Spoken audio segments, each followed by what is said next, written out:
O'zbekiston nashriyotida har doimgidek ish qaynamoqda. Mana hozir qo'limda O'zbek adabiyoti xazinasidan deb nomlanuvchi seriyaga turkumga kiruvchi kitoblarimiz qo'limda turibdi.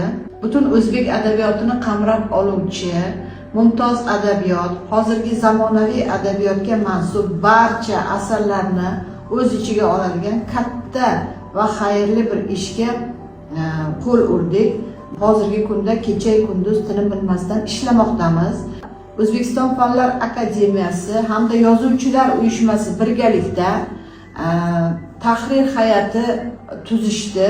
Bu komissiya tarkibiga kiradigan ekspertlar qaysi tomlikni, qaysi jild ustida qaysi olim yoki yozuvchi ish olib borishini belgilab berishdi.